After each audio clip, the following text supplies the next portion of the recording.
Hey everyone, Once Bitten here. So this is the game from the Friday night before the Memorial Mayhem team tournament.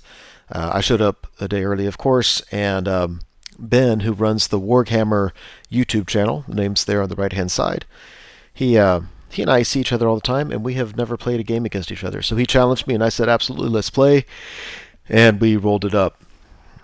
I don't remember us playing any scenario objectives. Take that back. Yeah, I think we were playing the one where you have to get in your opponent's deployment zone.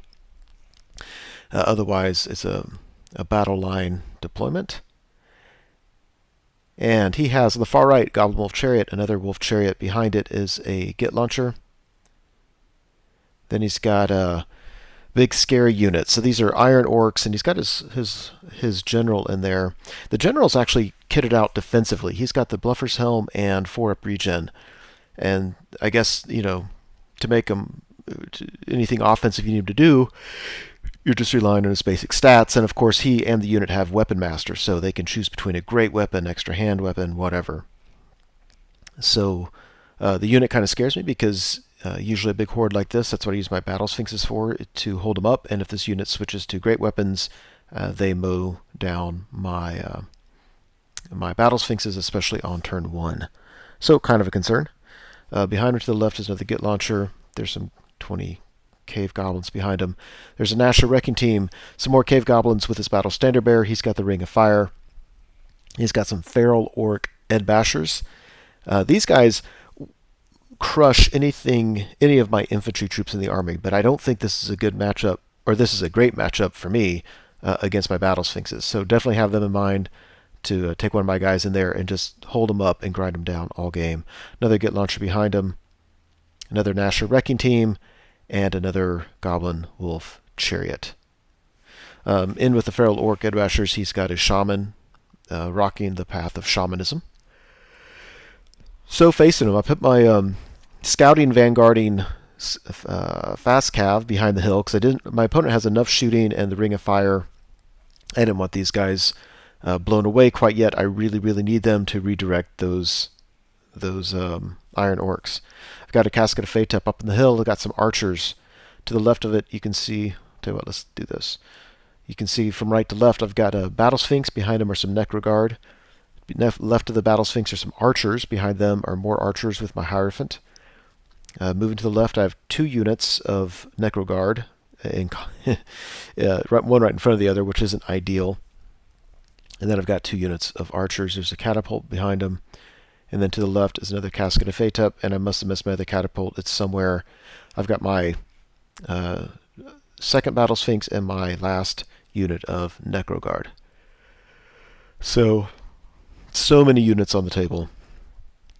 So Orcs go first, and he deployed everything first, which is why I was able to just kind of come into a corner, hoping to slow him down a little bit. I like that, if nothing else, his chariots are way far to the right. The problem is they're so fast moving on the charge. I want to say with the Wog, he was like movement 10 or something crazy like that.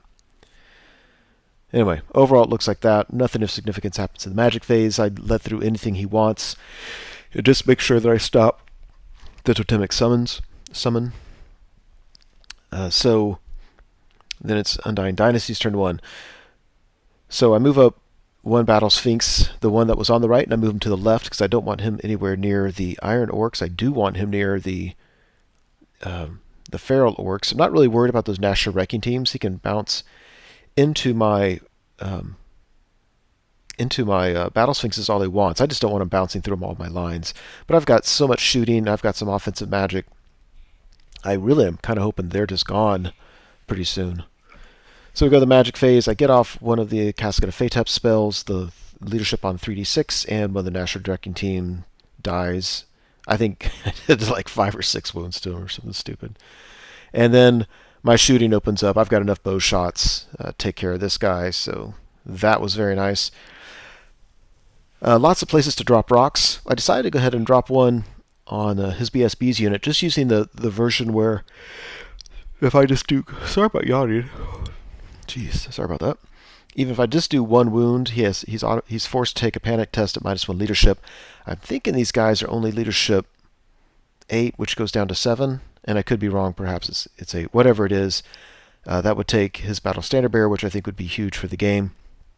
His other units, I could look at killing a few of them, but I certainly was not going to panic them. So I kill a few, he takes a panic test, he passes it. My other catapult decides just to not shoot the rest of the game. And we go to Orcs and Goblins turn 2. So it looks like he didn't move very much. Basically, he tried to charge several things and failed the charge, and so he's just kind of sitting out there. So here on the left, his Feral Orc Ed Bashers tried to charge my Dread Sphinx. I didn't care about that a bit. I mean, he's got static combat res with a charge, a couple ranks, a banner, but for the most part, I've got enough attacks. And Thunderstomp, I'm not worried about it. And if things get dicey, I can always throw my Breath Weapon. So, not really worried about that. Over here, I remember his Chariot tried to charge and failed. I think he needed just a super high roll. He figured if he failed it, he wasn't really out of position. His Iron Orcs, I don't know if they failed a charge or if he just decided not to move them very aggressively. I want to say that I wasn't going to put my archers within range of any kind of easy charge. So I want to say if he charged me, he would have needed like an 11 or 12 because I didn't want anything to do with those guys.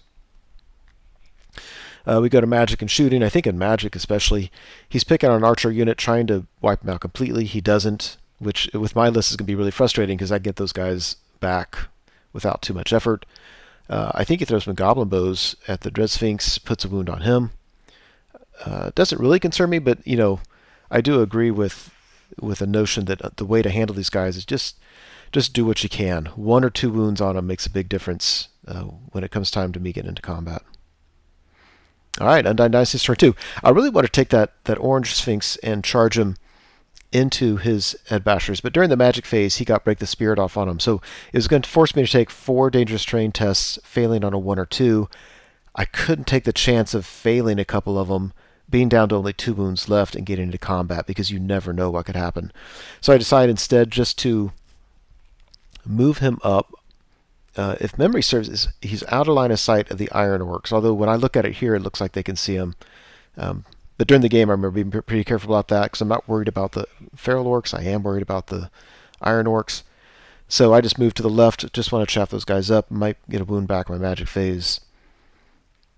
So on the right, I'm trying something here to see how it works. I'm putting my fast cav up so the Iron Orcs can charge him if they want. They're going to obliterate him, of course.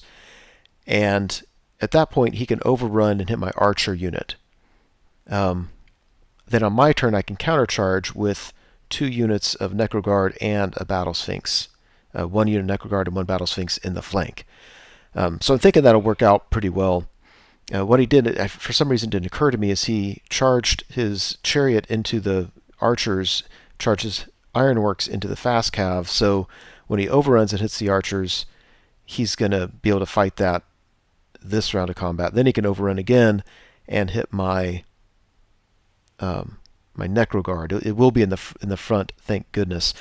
That doesn't change the plan too awful much. I still can countercharge with a unit Necroguard and a Battle Sphinx. So we go to combat, or we go to everything. It looks like that. His Feral Orcs charge my Battle Sphinx. Not too awful worried. Down here, I'm just really kind of just curious. My army doesn't have a whole lot of chaff. I mean, you're looking at all of it right there. So my archers have to function like chaff a lot of times and help me set up the kind of charges that I need to get. There's that. During the Magic phase, I am still it's pretty important to me to stop totemic summons, but not as important as some of the battle augments going on. I think I saved dice for it and just rolled badly, and this totemic beast comes on. So, not the end of the world. I just don't really have a whole lot of tools to deal with him. He's probably just going to get some points in my backfield. Let's see. Shooting or Magic kills some Necroguard. And after combat, this kind of turned out a little bit wonky. Let me show you what happened. This is midway through combat. He's destroyed the fast cav. We haven't yet fought the next combat. This is what it looked like before. So in my mind, or when we looked at it, I'm like, if you, I didn't set it up like this. I wasn't that clever. But if he overruns, he hits my archers first. But the problem is he can't close the door to the archers because it would hit my Necroguard on the left. My opponent thought that because he would that we'd be able to do it if he could just charge both at the same time. And if that's what he thought when making his plans, that was fine with me. So we just said, that's fine. You charge both. It's going to cost me that unit of Necroguard. But that's okay. I've got more. So then we hear that Iron Orc unit overruns again and hits the next unit of archers, which still allows me to do what I wanted to do initially, which was to test out how does it work against a big horde like this. If they could charge on archers and I give up that static combat res, if I can still countercharge with Necro in the flank and a Battle Sphinx, this time the Battle Sphinx in the rear. So it all worked out for the good. The main thing I want to do is to see, does this tactic work? So we go to Undying Dynasties turn 3, and it looks like this. Up top, Necroguard charged the flank of the Feral Orcs. I had to do it to get out of the way of the Battle Sphinx anyway, but I wanted to do it. Down here below, yeah, Battle Sphinx in the rear, Necro in the flank. I think I'm in a good position, but this definitely is nerve-wracking a little bit because I look at that and I'm thinking he could get so many wounds on those archers, it could cause everything else to pop. So I'm going in there with the Battle Sphinx and I'm going to throw the Breath Weapon. I'm hoping for good Thunder Stomp. I just need to make sure this first round of combat I don't get overwhelmed with combat res. If I can survive that, I've got this unit tied up, not worried about him. So the big decision my opponent has to make is, does he go with extra hand weapons to try to get as many attacks as possible and kill as many archers as possible, or go with great weapons and hope to put some wounds on the Battle Sphinx? And up here, yeah, that was the second charge, which I'm just really, really confident about. So down below, yeah, I crushed these guys. He's really lucky that he has Bodyguard and is stubborn because although he killed some archers, he only killed 6 archers. He went with great weapons, and it just didn't go well for him. I just smacked him. So I'm gonna win that combat eventually, no doubt about it. Up top, yeah, he was on auto break. I reformed with my Battle Sphinx to give me dual charging options, and I couldn't catch his guys with my Necroguard. But again, I've got the game wrapped up at this point, I believe. We go to Orcs and Goblins turn 4. Really, he doesn't have a lot to do. He does rally his Feral Orc unit. His Totemic Beast charges the Casket of Phatep. He is mopping up some points in my backfield. The other Casket gets charged by a Chariot. That Chariot has taken a couple wounds already.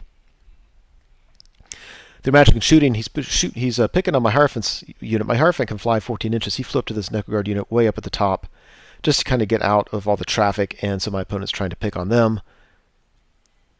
He picks on this unit, which makes me not want to charge him in next time.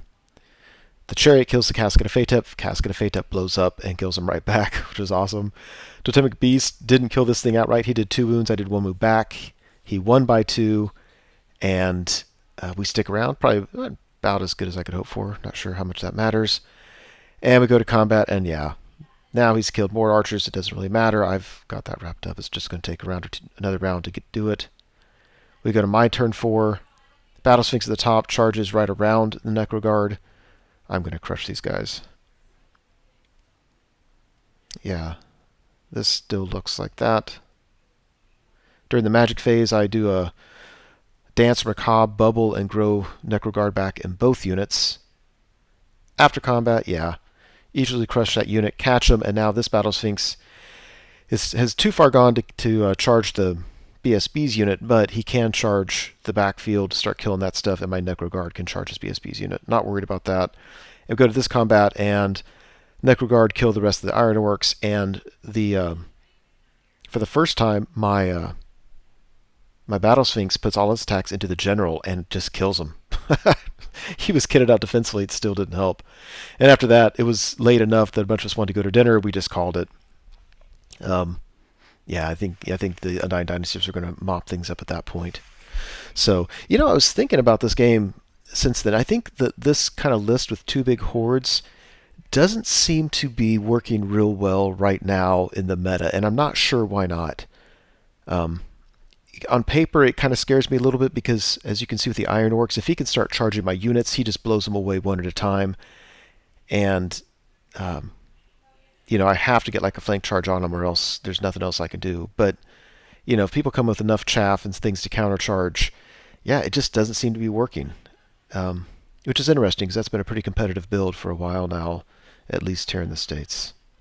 Anyway, that's it. Thank you so much for watching the video. I truly hope you enjoyed it. As you know, YouTube has a variety of functions you can use to interact with videos such as this. You can like or comment on the video, you can favorite it, you can share it, and of course you can subscribe to the channel. And I encourage you to do any or all of those things as a way of interacting between viewer and producer. As always, I appreciate your patronage on the channel and wish you all the best.